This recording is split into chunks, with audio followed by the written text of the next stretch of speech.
Good evening everyone. Zero IAS के YouTube channel पे आप सभी का स्वागत है। मेरा नाम समृद्धि है और मैं आज आप लोगों के सामने आने वाले 69th बीपीएससी प्रीलिम्स की स्ट्रैटेजी शेयर करना चाहूँगी कि आप आगे आने वाले इन 30 से 32 दिनों में किस प्रकार से तैयारी करें कि आपका प्रीलिम्स आपके लिए 100% श्योर हो जाए। मेरे पास बीपीएससी द्वारा कंडक्ट कराए गए 66th, 67th एवं 68th के साथ सीडीपीओ प्रीलिम्स क्रैक करने का एक्सपीरियंस है, जिसके महत्वपूर्ण रिसोर्सेज एवं की पॉइंट्स आपको इस 69th बीपीएससी को क्लियर करने में काफ़ी मददगार साबित हो सकते हैं। नीचे मैं अपनी मार्कशीट को शो कर रही हूँ, जिसके साथ ही मैं आपको आगे आने वाली स्ट्रैटेजी के बारे में बताऊँगी एंड आप उसे फॉलो करके इस बीपीएससी को निकाल सकते हैं। ये मेरे 67th बीपीएससी प्रीलिम्स के रिज़ल्ट हैं। उसके साथ ही यह सीडीपीओ का रिज़ल्ट है।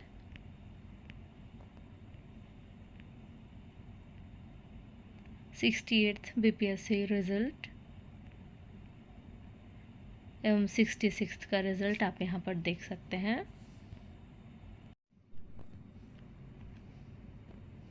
Before coming on the strategy, मैं आपसे 3 इम्पॉर्टेंट बातें करना चाहूँगी। First thing is focus, hard work and smart work is the key point.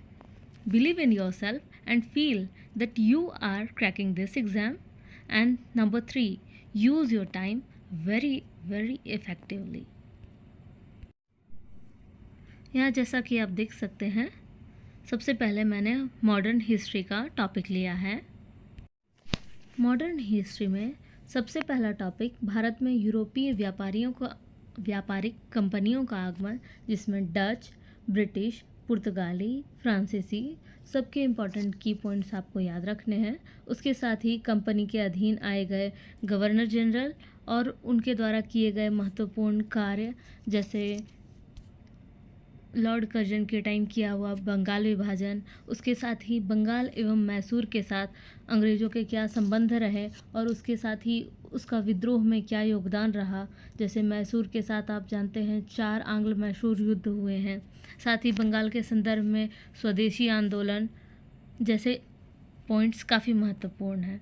उसके साथ ही नागरिक एवं जनजातीय विद्रोह के अंतर्गत आप चेरो विद्रोह एवं बिहार के भी प्रमुख विद्रोह, संथाल विद्रोह, मुंडा विद्रोह जैसे विद्रोह को आप ध्यान में रख सकते हैं। उसके साथ ही आप सिख साम्राज्य आपके लिए एक इम्पॉर्टेंट पॉइंट हो जाता है। उससे आप देख सकते हैं कि 2 से 3 क्वेश्चन तक आए हुए हैं। साथ ही 1857 की महान क्रांति, जिसके तहत उस पर लिखी गई प्रमुख किताब, जैसे वीडी सावरकर द्वारा इसे प्रथम स्वतंत्रता संग्राम के नाम से भी जाना गया। इसके साथ ही 1857 की क्रांति जिस स्थान पर हुई, उस स्थान का नाम, जैसे आप इलाहाबाद का विद्रोह, उसमें उसका दमन किया गया कैप्टन नील के द्वारा, तो ये सारी चीज़ें आपको याद रखनी है। उसके साथ ही प्रमुख धार्मिक एवं समाज सुधार संगठन, जैसे कि राजा राम मोहन रॉय द्वारा 1828 ईस्वी में ब्रह्म सभा का गठन किया गया। उसके साथ ही देव समाज जैसे संगठनों का भी क्रियान्वयन किया गया। उसके साथ ही सर सैयद अहमद खां द्वारा जो समाज सुधार आंदोलन चलाए गए, जिसे अलीगढ़ आंदोलन के रूप में भी जाना जाता है, उससे क्वेश्चन आते हैं। उसके साथ ही बीपीएससी में बंगाल विभाजन एक महत्वपूर्ण पॉइंट हो जाता है, जिसमें कृष्ण कुमार मित्र द्वारा सर्वप्रथम रूप से बहिष्कार करने के संदर्भ में प्रस्ताव दिया गया था। इसके साथ ही भारतीय राष्ट्रीय आंदोलन एवं कांग्रेस एक महत्वपूर्ण पॉइंट है बीपीएससी का, जिससे लगभग सारे प्रीलिम्स में क्वेश्चन देखे जा सकते हैं। विभिन्न संगठन, जिसमें राजनीतिक तथा राष्ट्रीय आंदोलन हेतु प्रेरित संगठन, जिसमें ब्रिटिश इंडियन एसोसिएशन, उसके साथ ही इंडियन एसोसिएशन, जिसे सुरेंद्र नाथ बनर्जी द्वारा गठन किया गया था। जैसी संस्थाएं काफ़ी महत्वपूर्ण भूमिका के रूप में आप बीपीएससी द्वारा अक्सर क्वेश्चन पूछे जाते हैं। प्रमुख पत्र पत्रिकाएं एवं पुस्तकें, जैसे 65th बीपीएससी में इंडिया फॉर इंडियंस, जो बुक श्री CR दास के द्वारा, चित्तरंजन दास के द्वारा लिखी गई, उस पर क्वेश्चन पूछे गए थे। उसके साथ ही कांग्रेस के महत्वपूर्ण अधिवेशन एवं गांधी जी से जुड़े हुए लगभग सभी तथ्य आपको याद रखने हैं, क्योंकि गांधी जी से अलग अलग उनका चंपारण तो काफ़ी इम्पोर्टेंट हो जाता है, क्योंकि वो बिहार में हुआ था। उसके साथ ही गांधी जी के जीवन से जुड़े हुए कई आंदोलन, जैसे असहयोग, सविनय अवज्ञा, उसके साथ ही उसकी बिहार में भूमिका, जैसे क्वेश्चंस बीपीएससी में अक्सर पूछे जाते हैं। उसके साथ ही भारतीय प्रेस का विकास, जिसमें वर्नाक्युलर प्रेस एक्ट, जिसके संदर्भ में पायोनियर नामक अखबार ने इसका सपोर्ट भी किया था। उसके साथ ही अन्य अखबारों के बारे में भी आपको पढ़ना ज़रूरी है। इसके साथ ही अब मैं प्राचीन भारत की स्ट्रेटजी बताती हूँ। प्राचीन भारत में आप प्रमुख रूप से सिंधु घाटी सभ्यता एक इम्पॉर्टेंट टॉपिक है बीपीएससी का, जिससे अक्सर क्वेश्चन पूछे हुए देखा गया है। सिंधु घाटी सभ्यता में इसके प्रमुख स्थल जैसे लोथल हो गया, भोगवा नदी के किनारे है।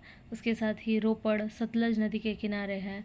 भारत में सिंधु घाटी सभ्यता का सबसे बड़ा स्थल जो राखी गढ़ी के नाम से जाना जाता है, इसके खोजकर्ता कौन थे, यह कौन सी नदी के किनारे है, और इसके साथ ही यह किस राज्य में है। एवं आप जब सिंधु घाटी सभ्यता पढ़ेंगे तो उसमें लोथल हो गया या कालीबंगा हो गया, तो कालीबंगा से जुते हुए खेत, तो किस जगह पे कौन सी चीज़ों के प्रमाण मिले हैं, यह क्वेश्चन भी पूछा गया है।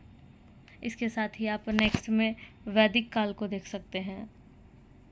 वैदिक काल में आर्य, उसके आगमन के बारे में बताया गया है। साथ ही महाजनपद, जो 16 महाजनपद है, जिसके बारे में जैन एवं बौद्ध ग्रंथ, जैन ग्रंथ अंगुत्तर निकाय में काफ़ी उसके बारे में जानकारी मिलती है। साथ ही जैन एवं बौद्ध धर्म, प्राचीन भारत की अगर आप इतिहास को देखें तो प्राचीन भारत का इतिहास बहुत कुछ बिहार के इतिहास से जुड़ा हुआ है। इसीलिए जब आप जैन धर्म या बौद्ध धर्म को पढ़ेंगे तो यह आपके बिहार के पोर्शन में भी एक समान रूप से रहेगा और आपका उधर के मार्क्स को भी कवर करेगा। तो जैन धर्म एवं बौद्ध धर्म में इनका जन्म, मृत्यु, उसके साथ ही प्रमुख जो गुरु हैं, जैसे बौद्ध धर्म के 24 जो हुए हैं उसमें से जो प्रमुख है उन्हें याद रखना इम्पॉर्टेंट है। इससे क्वेश्चन पूछा गया है।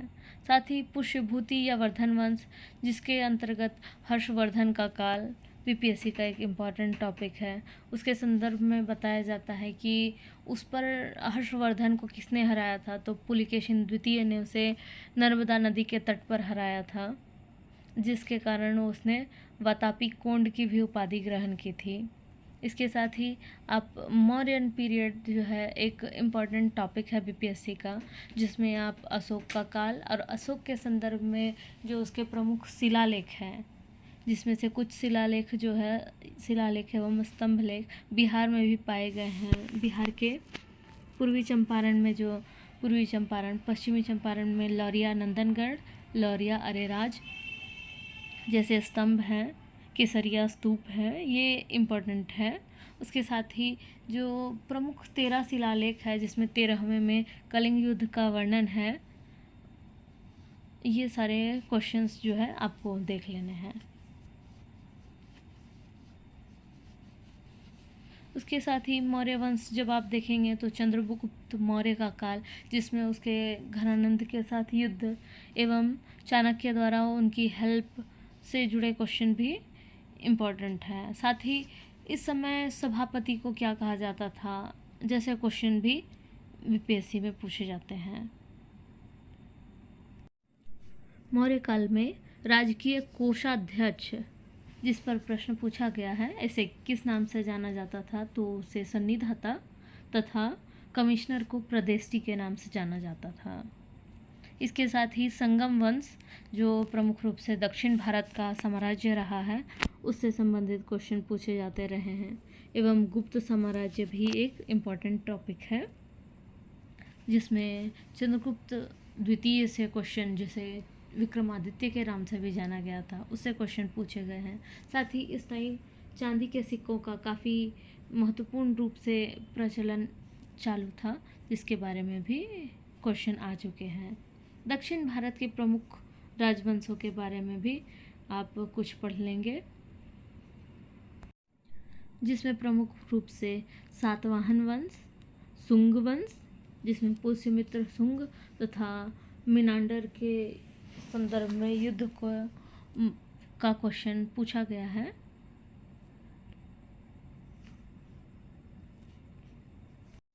पुष्यमित्र सुंग के ही दरबार में जो पतंजलि, जिन्होंने योग शास्त्र के संदर्भ में महत्वपूर्ण कार्य किए हैं, वो पुष्यमित्र सुंग के ही दरबार में रहते थे।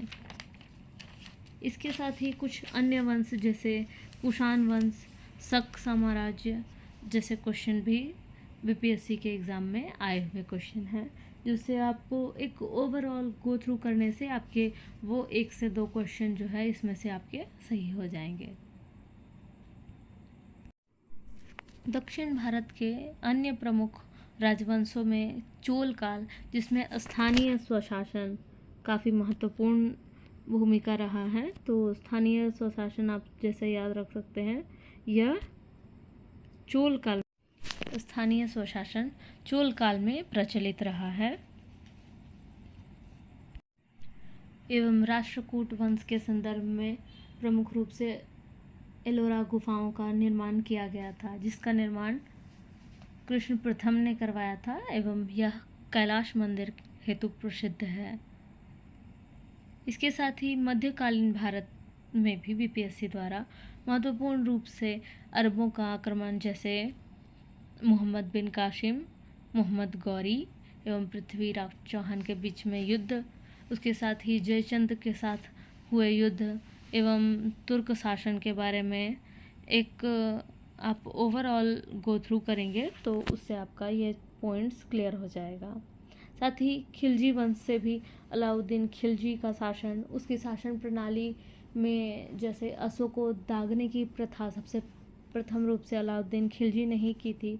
उसके साथ ही यह भी क्वेश्चन आया हुआ है कि सबसे पहले अस्थायी सेना रखने एवं उसे नकद वेतन देने की प्रथा किसने आरंभ की थी, तो यह अलाउद्दीन खिलजी द्वारा किया गया था।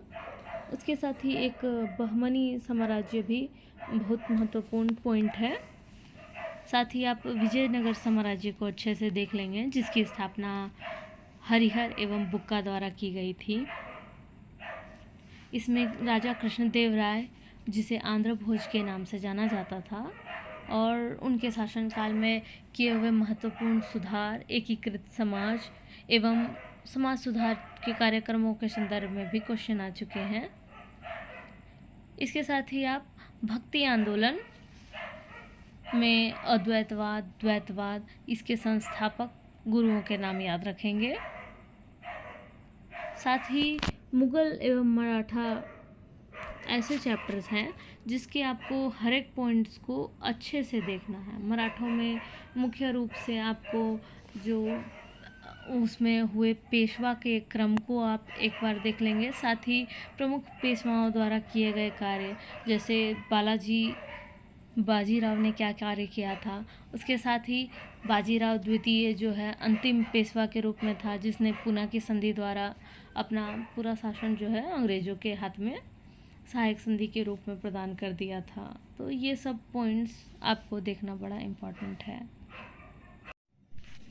ज्योग्राफी में अब हम ज्योग्राफी के सेक्शन में आते हैं, जिसमें आपको प्रमुख रूप से भारत एवं उसके बॉर्डर कंट्रीज़ के बारे में आपको याद रखना है। सबसे पहले उसकी सीमा से लगे हुए कितने देश जो उसकी जलीय सीमा तथा स्थलीय सीमा से जुड़े हैं, उसके साथ ही उस सीमा से उनकी टोटल दूरी कितनी है। जैसे नेपाल के साथ भारत कितना लंबा बॉर्डर बनाता है। सबसे ज़्यादा लंबा बॉर्डर जो है वर्तमान में बांग्लादेश के साथ है, जो 4096 किलोमीटर है। उसके साथ ही बिहार की अंतर्राष्ट्रीय सीमा नेपाल के साथ लगती है, तो उसके साथ कुल किलोमीटर्स आप ये डाटा याद रख लेंगे। साथ ही 66 बीपीएससी में क्वेश्चन पूछा गया था कि हमारे किस देश के साथ स्वतंत्र आवागमन रेजिम है, तो वो म्यांमार देश के साथ है। साथ ही प्रमुख रूप से विश्व के जो पर्वत है, तो उसमें कौन सा वलित पर्वत है, कौन सा ब्लॉक पर्वत है एवं कौन सा भ्रंशोत पर्वत है, तो उसके आप एग्जाम्पल याद रख लेंगे। प्रमुख ज्वालामुखियों के नाम एवं जैसे अभी मौना लहुआ का आप देख सकते हैं, हवाई द्वीप जो अमेरिका के अंदर आता है, वहाँ पे मौना लहुआ ज्वालामुखी में विस्फोट हुआ था। तो वैसे करंट में रहने वाले जगह, साथ ही प्रमुख नदियाँ एवं उसके उद्गम स्थल, उसका मुहाना आप याद रख सकते हैं। जैसे विश्व की सबसे लंबी नदी नील नदी है, तो उसके साथ ही वह कहाँ से निकलती है। एवं घास के मैदान एक इम्पॉर्टेंट टॉपिक है, जिससे अगर आपका क्वेश्चन आता है तो आप एक बार मैप अगर अच्छे से पढ़ लें तो घास के मैदान में आप इजीली उसको आंसर कर सकते हैं। जैसे आप उसको मैप से पढ़ने के बाद ये चीज़ स्टेपीज जैसे यूरोप और एशिया के बीच में है, तो आप इसको याद रख सकते हैं। साथ ही घास के मैदान में एक चीज़ याद करना इम्पॉर्टेंट है कि कौन सा घास का मैदान जो है उष्णकटिबंधीय क्षेत्र में आता है और कौन सा शीतोष्णकटिबंधीय है। इससे भी क्वेश्चन आए हुए हैं।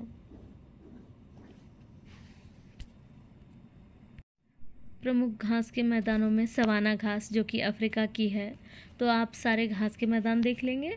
प्रमुख जल धाराएँ जिसमें गर्म एवं ठंडी जल धाराएँ हैं, जैसे लेब्राडोर, अटलांटिक की धारा, उसके साथ ही कनारी की धारा। तो आप ये सारी जल धाराएँ एवं वह किस महासागर में है, आप इस बार वाले जो बीपीएससी टीचर के एग्ज़ाम हुए हैं उसमें भी आप देख सकते हैं, जल धारा से एक क्वेश्चन है कि वह किस महासागर में है। तो आप उसका मैप में इसे भी महासागर के थ्रू मैप के थ्रू पढ़ सकते हैं। जलधारा के नाम प्लस कौन सी जलधारा ठंडी है एवं कौन सी जलधारा गर्म है, तथा एक जगह है ग्रैंड बैंक एवं डागर बैंक, जो प्रमुख रूप से मछली उत्पादक क्षेत्र के रूप में जाना जाता है और यह गर्म जलधारा तथा ठंडी जलधाराओं के मिलने से बनता है।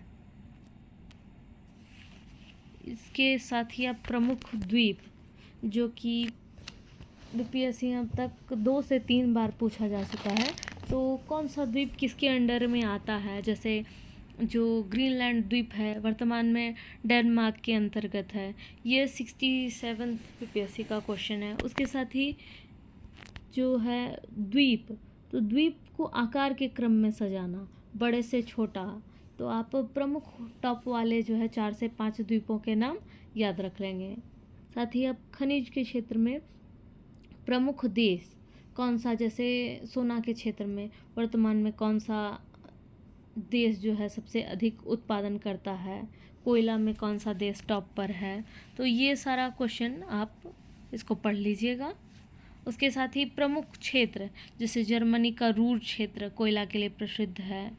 फिर किरुन भारा क्षेत्र, आप कमेंट करके बताइए कि किरुन भारा क्षेत्र किस देश में आता है और यह किस लिए प्रसिद्ध है।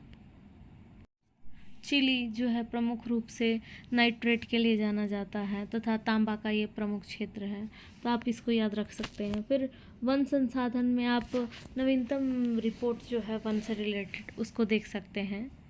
मरुस्थल में आप प्रमुख रूप से यह याद रखेंगे कि सहारा तो सबसे बड़ा मरुस्थल है ही, उसके साथ ही कौन सा मरुस्थल ठंडा एवं कौन सा मरुस्थल गर्म है। जैसे कि ठंडे मरुस्थल में भारत में अगर देखा जाए तो एक लद्दाख मरुस्थल है। साथ ही कृषि के संदर्भ में नवीनतम आंकड़े, कौन से देश में ज़्यादा गेहूँ, चावल और सब्जियों जैसी महत्वपूर्ण फसलों की अधिक उत्पादनकर्ता तथा उत्पादक है। एवं प्रमुख जनजाति एवं उसके कार्यों को आप देख सकते हैं, जैसे कि अफ्रीका में सहारा मरुस्थल में एक तुआरेग नामक जनजाति रहती है, वह जो है पर्यटकों को सहायता प्रदान करती है। साथ ही कालाहारी मरुस्थल में एक बुशमैन जनजाति होती है जो दीमक को खाने का कार्य करती है। तो ऐसे क्वेश्चंस जो हैं बीपीएससी में पूछा जाता है। जैसे इस बार बीपीएससी में एक क्वेश्चन था कि ब्राज़ील में जो है घर बनाए जाते हैं उसको क्या कहा जाता है। जनजातियों द्वारा बनाए गए घर जिसे मलोका कहा जाता था। उसके साथ ही भारत का ज्योग्राफी, जिसमें आप देख सकते हैं सेम एज वर्ल्ड ज्योग्राफी लिखा हुआ है। मतलब आपको भारत के लिए भी पर्वत, नदियाँ और यहाँ घास के मैदान। तो पर्वत में आप उत्तर से दक्षिण का क्रम याद रख लेंगे। साथ ही भारत के कुछ प्रमुख पर्वत क्षेत्र हैं, पहाड़ के क्षेत्र हैं, जैसे विंध्यन रेंज हो गया। उसके साथ ही मालवा का क्षेत्र है। फिर दक्षिण में जाएंगे तो अनाई मुड्डी और नीलगिरी जैसी पहाड़ियाँ हैं। नीलगिरी को पश्चिमी एवं पूर्वी घाट का मिलन स्थल के नाम से भी जाना जाता है। एवं सह्याद्री का क्षेत्र है, तो उससे जुड़े हुए क्वेश्चंस पढ़ लेंगे आप। उसके साथ ही कृषि के नवीनतम आंकड़े, जो कि अगर आप धान, गेहूँ, मक्का एवं सब्जी, ये 4 चीज़ के संदर्भ में आप टॉप 4 या टॉप 3 राज्य जो है आप याद रखेंगे। उसके साथ ही एक उत्पादन, जो उत्पादन में टॉप 3 है वो याद रखेंगे। साथ ही उत्पादकता में कौन सा राज्य टॉप पे है ये भी आप याद रख लेंगे। और इसके अलावा कुछ अन्य फसलें भी हैं, जैसे प्याज हो गया, दालें हो गई, जैसे चीज़ों को भी थोड़ा आप कृषि के नवीनतम डाटा से देख लेंगे। इसके साथ ही मैं कुछ चीज़ों की आपको पीडीएफ भी अपने टेलीग्राम चैनल पर डाल दूंगी, आप वहाँ से भी उसको देख करके याद कर सकते हैं। साथ ही भारत की ज्योग्राफी में एक इम्पॉर्टेंट पॉइंट आपका जनसंख्या, जिसमें 2011 के आंकड़े आपका काफ़ी इम्पॉर्टेंट है, क्योंकि जनसंख्या से क्वेश्चन आप लगभग हर बीपीएससी में पूछे जाते हैं। इसके साथ ही भारत का क्षेत्रफल, अक्षांश, देशांतर जैसे कुछ पॉइंट्स हैं जो कि हमेशा आपको ध्यान में रखने ही हैं। बात अगर मैं बिहार के भूगोल की करूं तो उसमें आपका इम्पॉर्टेंट पॉइंट क्या क्या है, तो आप देख सकते हैं प्रमुख नदियां, जिसमें गंगा की सहायक नदियों के नाम। साथ ही गंगा में दक्षिण से कौन सी नदी मिलती है, तो दक्षिण से मिलने वाली नदी का नाम आप मुझे कमेंट सेक्शन में बताएंगे। उसके साथ ही गंगा में अगर उत्तर से भी बहुत सारी नदियाँ मिलती हैं, जैसे कोसी, घाघरा, दक्षिण में है वो। और उसके साथ ही जो बागमती है, कमला नदी है, तो उसे पूर्व से पश्चिम का क्रम नदियों का आप याद रखेंगे। साथ ही बिहार में नदियों की लंबाई कितनी है, उसका उद्गम स्थल तथा मुहाना, जैसे सोन नदी बिहार में कहाँ पे मिलती है, तो वो दानापुर में गंगा नदी से मिलती है। साथ ही पुनपुन नदी फतुहा में गंगा नदी से मिलती है। तो जैसे क्वेश्चन जो है इजीली टैकल भी किए जा सकते हैं, और इसके लिए आपको एक बार बिहार का मैप लगा करके उसकी ज्योग्राफी अच्छे से पढ़नी है। कृषि के क्षेत्र में एक महत्वपूर्ण पॉइंट है, जो कि आप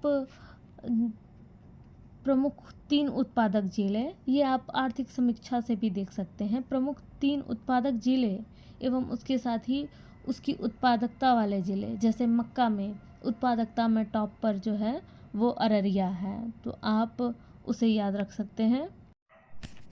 उसके साथ ही जनगणना के 2011 के आंकड़े आपको याद रखने हैं। साथ ही रिसेंट वाला जनगणना में आप ये आंकड़े याद रखना ज़रूरी है कि भारत की अब जो है लिंग अनुपात, बिहार का लिंगानुपात अब 1090 हो गया है। यह क्वेश्चन भी पूछा हुआ है, तो आप उसे देख सकते हैं। साथ ही बिहार का अक्षांश एवं देशांतर, साथ ही इसकी जलवायवीय अवस्था, जैसे त्रिवार्थी कोपेन द्वारा क्या बताया गया था बिहार के संदर्भ में कि वह कौन सी जलवायु क्षेत्र में आता है, उत्तरी बिहार एवं दक्षिणी बिहार, उसे याद रख लेंगे।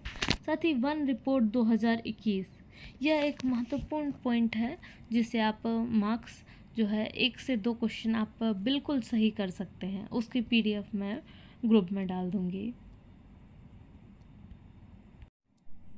बिहार हिस्ट्री एक इम्पॉर्टेंट पॉइंट है, जहाँ से आप 1857 की क्रांति, जिसमें सर्वप्रथम शुरुआत पीर अली द्वारा पटना के क्षेत्र में गुरुहट्टा मोहल्ले में की गई थी, उसको याद रख सकते हैं। उसके साथ ही जितना स्वतंत्रता संघर्ष है उसके संदर्भ में एक बहुत ही इम्पोर्टेंट पॉइंट है जो कि आपको बिहार हिस्ट्री से पढ़ना है। साथ ही प्राचीन इतिहास से भी कुछ क्वेश्चंस बीपीएससी में पूछे जाते रहे हैं, तो आप इसे भी अच्छे से देख लीजिएगा। भारतीय अर्थव्यवस्था एवं बिहार। तो अर्थव्यवस्था से जब आप क्वेश्चन बीपीएससी का एनालिसिस करेंगे तो यह पता चलता है कि बिहार एवं आर्थिक सर्वेक्षण, बिहार एवं भारत का आर्थिक सर्वेक्षण एवं बजट, जिसमें प्रमुख रूप से आय, व्यय, उसके साथ ही पर कैपिटा इनकम, ये सारे पॉइंट्स जो है आपको ज़रूर से ज़रूर याद कर लेने हैं। उसके साथ ही महत्वपूर्ण सरकारी योजनाएं, उसमें हो रहा है परिवर्तन, जो कि आप पीआरएस की वेबसाइट से भी देख सकते हैं। साथ ही आप स्पीडी का जो करंट अफेयर्स है उससे भी आप वहाँ सरकार द्वारा चलाई गई योजनाओं को देख सकते हैं, वो चीज़ याद रख लेंगे। साथ ही मुद्रा एवं बैंकिंग का चैप्टर है जिसमें आपका रेपो रेट, बैंक रेट जैसे कुछ महत्वपूर्ण जो है एनालिसिस आपको याद रखने हैं। एवं पंचवर्षीय योजना, जो कि इधर आप 65 के बाद लगभग हर बीपीएससी में 1 से 2 क्वेश्चन पंचवर्षीय योजना से देख सकते हैं। एवं वर्तमान योजना आयोग तथा नीति आयोग, इसमें क्या परिवर्तन हुए हैं इसके संदर्भ में। साथ ही वैश्विक संगठन के संदर्भ में आप पढ़ लेंगे, जैसे WTO हो गया, उसमें भारत की क्या स्थिति है, UNEP है, उससे भारत कब जुड़ा है, तो ये सारे पॉइंट्स। साथ ही ये एक गरीबी टॉपिक आप यहाँ पर देख रहे हैं। गरीबी के संदर्भ में जो नीलकंठ दांडेकर एवं VM रथ का फार्मूला है, तो उस टाइम पे जितने भी गरीबी से रिलेटेड समितियाँ थी उनके क्या रिपोर्ट्स थे, तो वो आप याद रख लेंगे। जैसे किस समिति ने जो है शहरी क्षेत्र के लिए 2100 तथा ग्रामीण क्षेत्र के लिए जो है 2400 कैलोरी तय किया था, उसके संदर्भ में भी आप एक बार पढ़ लीजिएगा। साइंस के बारे में देखा जाए तो सबसे पहले फिज़िक्स का चैप्टर आप देखेंगे। इसमें मात्रक एवं बीमा, जो कि हर बीपीएससी में पूछा गया है, तो चाहे दाब का हो, बल का हो, तो आपको इसको देख लेना है अच्छे से। उसके साथ ही प्रकाश, जिसमें आप विभिन्न प्रकार के लेंस हो गए, दर्पण हो गए। जैसे हेडलाइट है, तो हेडलाइट में बहुत लोग कंफ्यूज हो जाते हैं कि जो है जैसे जो गाड़ी है तो गाड़ी का बैक साइड वाला जो देखने के लिए जो मिरर रहता है वो उत्तल दर्पण होता है, जबकि जो हेडलाइट में होता है वो अवतल दर्पण होता है। तो आपको ये सब जो छोटे छोटे पॉइंट्स है उसको ध्यान में रखना है। महत्वपूर्ण उपकरण, जैसे ध्वनि सुनने के लिए गैस का दाब है वो मापने के लिए मैनोमीटर होता है। फिर ध्वनि से इम्पोर्टेंट पॉइंट्स, न्यूटन के नियम हो गए, सदिश एवं अदिश राशियाँ। साथ ही मात्रक एवं उसकी पद्धति आप उसे ध्यान में रख लीजिएगा।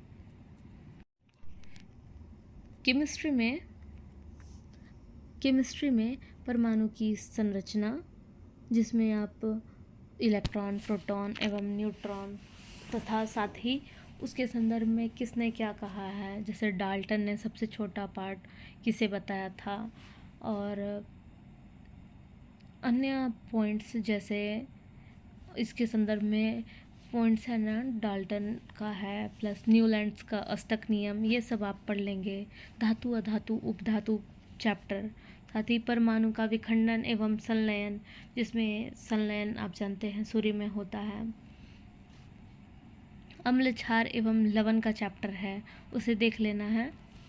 और इसे किस तरह से मापा जाता है, जैसे pH 7 से नीचे अम्ल होता है तो हल्दी हो गया, फिनॉल थैलिन हो गया, तो इसको डालने पर कौन सा रंग परिवर्तन होता है वह ध्यान में रखना है। साथ ही कार्बनिक यौगिक जैसे एल्केन, एल्कीन, एल्काइन का फार्मूला, ये आपको ध्यान में रखना है।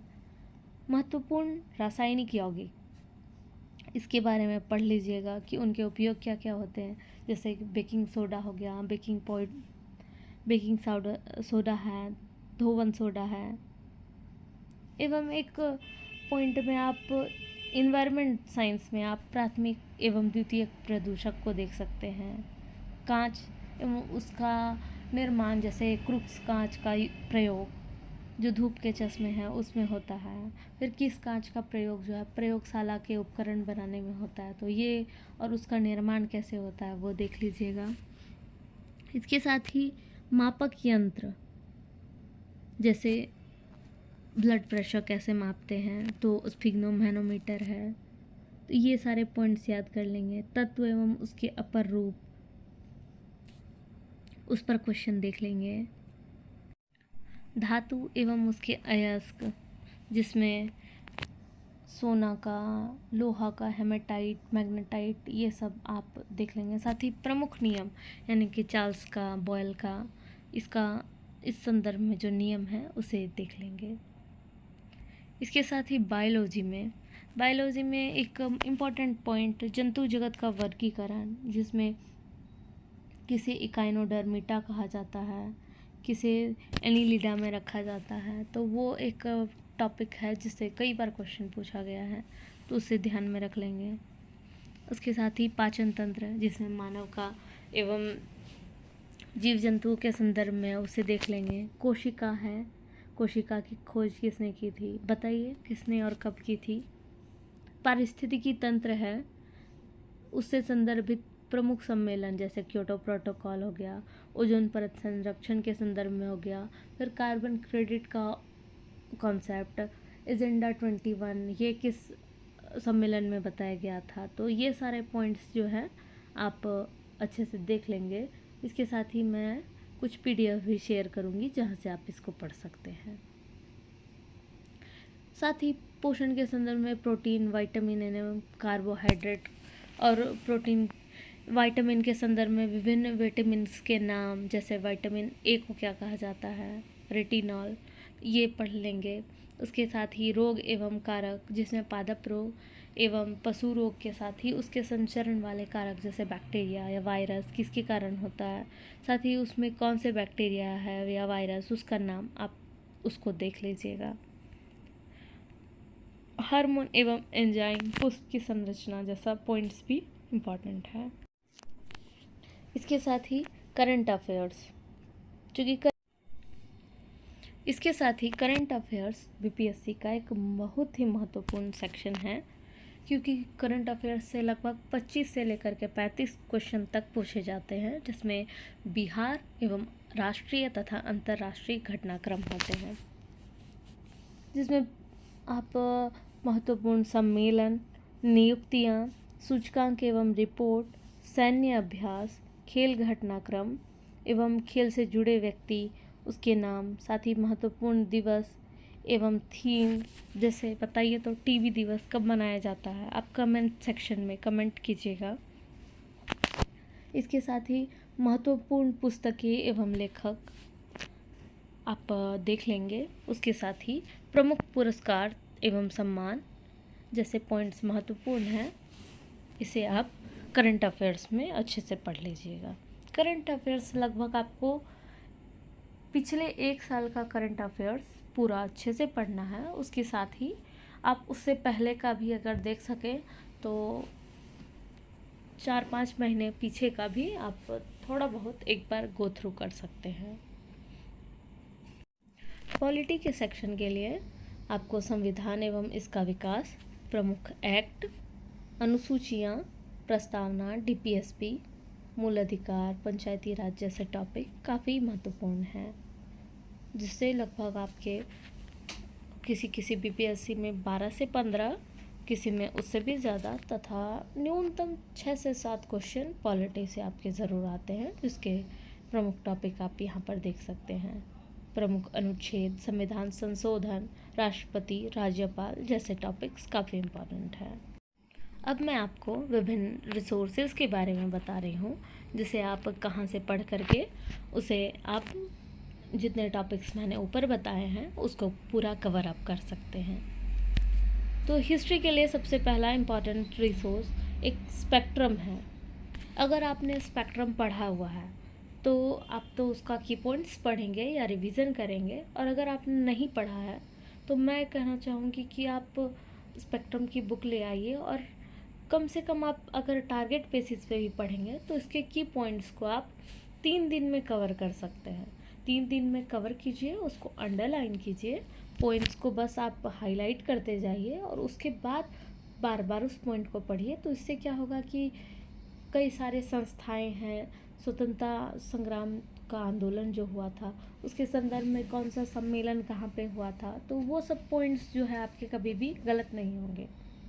मुझे ऐसा फील हुआ है कि स्पेक्ट्रम कवर करने के बाद आपके 80 to 90% तक जो है हिस्ट्री के क्वेश्चन अच्छे से डील हो जाते हैं। उसके साथ ही आप लूसेंट का सामान्य ज्ञान, जिसकी हिस्ट्री को आप अच्छे से एकदम पूरा पढ़ लेंगे, जिसमें सब्जेक्टिव प्लस ऑब्जेक्टिव भी आपको उसको सॉल्व करना है, जिससे आप का कॉन्फिडेंस भी आ सके और आप उसको अच्छे से पूरा कर सकें। साथ ही घटना चक्र की जो प्रीवियस ईयर क्वेश्चन है, घटना चक्र का जो हिस्ट्री है उसको बना लेंगे आप, एंशिएंट भी, मेडाइवल भी और उसके साथ ही मॉडर्न भी। उसके साथ ही जो प्रीवियस ईयर क्वेश्चन का सेट है जो बीपीएससी के संदर्भ में एजुटेरिया द्वारा निकाला गया है, आप उसको सॉल्व कर सकते हैं। इसके साथ ही ज्योग्राफी के सेक्शन में आप लूसेंट अगर अच्छे से पढ़ लेते हैं, जिसमें आपका सब्जेक्टिव प्लस ऑब्जेक्टिव दोनों पोर्शन है, तो आपका जो है कम ही चांस है कि आपका ज्योग्राफी में कोई क्वेश्चन छूटेगा। साथ ही नवीनतम वन रिपोर्ट आप देख लीजिएगा, एवं एनसीईआरटी अगर आप लूसेंट करते हैं तो भी आपके लिए सफिशिएंट है। अगर आप एनसीईआरटी करना चाहते हैं तो आप 6 to 12 क्लास की एनसीईआरटी को इसके लिए फॉलो कर सकते हैं। इसके साथ ही पॉलिटी में आपका जो लूसेंट का सामान्य ज्ञान है वो काफ़ी इम्पॉर्टेंट है, प्लस घटना चक्र जो है आप उसको 1 से 2 बार कंप्लीट कर लेंगे तो आपके एरर्स कम होंगे। साथ ही एजुटेरिया का उसके जो टेलीग्राम चैनल पे है पॉलिटी का कुछ सेट प्रोवाइड किया हुआ है, अगर आप उसको बना लेते हैं तो आपका बहुत हद तक आपके एरर्स जो है वो सही हो जाएंगे। और जो एग्ज़ाम में कन्फ्यूज़न होती है, जैसे कि कौन सा एक्ट ऐसा था जिसमें जो है ब्रिटिश अधिकारियों को भारतीय जो राजस्व से पेमेंट किया जाने लगा, तो आप इसका क्वेश्चन का आंसर आप कमेंट बॉक्स में बताइए। या 1893 का था या फिर 1793 का एक्ट था या फिर ये 1813 का एक्ट था, आप इसको कमेंट सेक्शन में बताइए। आप घटना चक्र अच्छे से कर लीजिएगा। उसके साथ ही करंट अफेयर्स, करंट अफेयर्स के लिए मैं लगभग 1 साल का करंट अफेयर प्रेफर करती हूँ, जिसमें मैं उत्कर्ष चैनल का मंथली या फिर 1 साल के वार्षिकांक जो आता है, या फिर जो सर ने 6 मंथ का करंट अफेयर पढ़ाया है उसको मैं प्रेफर करती हूँ। साथ ही स्पीडी की जो करंट अफेयर्स की बुक है, अगर आप उसको एक बार देख लें तो आपको काफ़ी मदद मिल जाएगी। या फिर एक रवि सर की स्टडी IQ GK है, उसमें भी आप 6 मंथ का करंट अफेयर या टॉपिक वाइज करंट अफेयर, जो टॉपिक्स मैंने ऊपर बताए हैं, अगर आप उसको देख लेंगे तो आपका करंट अफेयर्स लगभग सही हो जाएगा। उसके साथ ही बिहार के लिए आप एजुटेरिया वार्षिकांक या स्पीडी बिहार के जो करंट अफेयर्स की बुक है, अगर आप उसको फॉलो करते हैं तो आपका सारा करंट अफेयर्स कवर अप हो जाएगा। इसके साथ ही साइंस के लिए आप लूसेंट सामान्य विज्ञान की जो बुक है उसको पढ़ करके उसको सॉल्यूशन कर सकते हैं। साथ ही स्पीडी का एक रेलवे GS का बुक आता है, उसको आप देख सकते हैं। उसका जो प्रमुख सेट है उसमें कुछ एक सेट में 40 क्वेश्चन रहते हैं और कुछ 30 से 35 तक सेट है। अगर आप उसको बना लेंगे तो आपके 50% जो है स्पीडी वाले से कवर अप हो जाएगा। बिहार के लिए आप दृष्टि की एक बिहार समग्र अवलोकन है, आप चाहें तो उससे बिहार पढ़ सकते हैं। प्लस इम्तियाज़ अहमद की जो ऑब्जेक्टिव की बुक आती है, अगर आप उसको अच्छे से पढ़ लेते हैं तो आपका बिहार जो है, ये दोनों को पढ़ने के बाद आपका एक भी क्वेश्चन बिहार से नहीं छूटेगा। तो अभी पॉइंट ये है कि इतने सारी जो चीज़ें हैं उसको सही तरीके से याद कैसे किया जाए। तो सबसे पहले आपको क्या करना है, कोई भी एक, जैसे आप हिस्ट्री लिए हैं या फिर कोई ज्योग्राफी ही लिए हैं, तो कोई भी अगर आप सब्जेक्ट उठा रहे हैं तो आप उसे कम से कम 3 से 4 दिन पढ़िए, 3 से 4 दिन उसको पढ़िए और उसके बाद उसका सारा चीज़ को एक बार पढ़ जाइए और उसको 2 से 3 बार रिवीजन करना है। जैसे आपने आज जो पढ़ा है, जो आज पढ़ा है, उसे क्या करना है, आपको एक दिन छोड़ देना है, 1 डे का गैप लिया और उस एक दिन के बाद आप फिर से उसको क्या करेंगे, रिवीजन करेंगे। Revision is the key. BPSC में सबसे इम्पॉर्टेंट चीज़ है और वो है रिवीजन।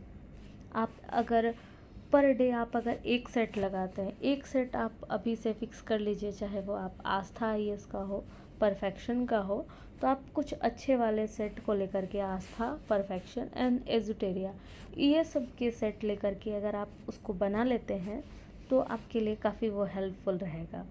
उसके एक सेट को पर डे बनाइए और उसके जो एरर्स हैं वो चाहे तो आप या तो डिस्कशन कर लीजिए या फिर उसको पॉइंट आउट कीजिए और उस पॉइंट को एक दिन का गैप लेकर के फिर से बनाना है। गैप लेना है एक दिन का और उसके बाद फिर उसको फिर से कंप्लीट करके उसको रिवीजन कर लेना है। मेरी स्ट्रेटजी यह रही है कि मैं 1 डे का गैप लेती हूँ, पहली चीज़ याद करती हूँ, उसके बाद उसको एक दिन का गैप लेती हूँ और उसके बाद उसको रिवीजन करती हूँ और उस रिवीजन को कंप्लीट करने के बाद मैं फिर से 3 डेज़ का गैप लेती हूँ और 3 डेज़ के बाद उसको फिर से एक बार देख लेती हूँ। तो इससे क्या होता है कि वो मुझे याद भी रहता है और मैं साथ ही अपने दोस्तों के साथ उस चीज़ों को बार बार शेयर करती हूँ, जिससे वो मेरे माइंड में अच्छे से फिट हो जाता है और आप उसको अच्छे से एग्ज़ाम में सही तरीके से इम्प्लीमेंट कर पाते हैं।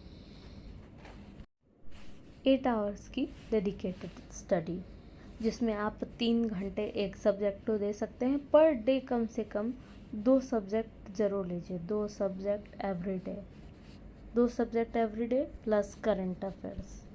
उसके साथ ही मैथ्स के लिए आप क्या कर सकते हैं, प्रीवियस ईयर का सेट लगा लीजिए, तो उससे आपको काफ़ी हद तक वो सॉल्यूशन हो जाएगा। 3 घंटे का स्टडी करना है एक सब्जेक्ट और उसके साथ ही पर डे कम से कम 2 सब्जेक्ट प्लस करंट अफेयर्स। अगर आप अभी डेली करते हैं तो आपका इस बार प्रीलिम्स जो है क्लियर हो जाएगा।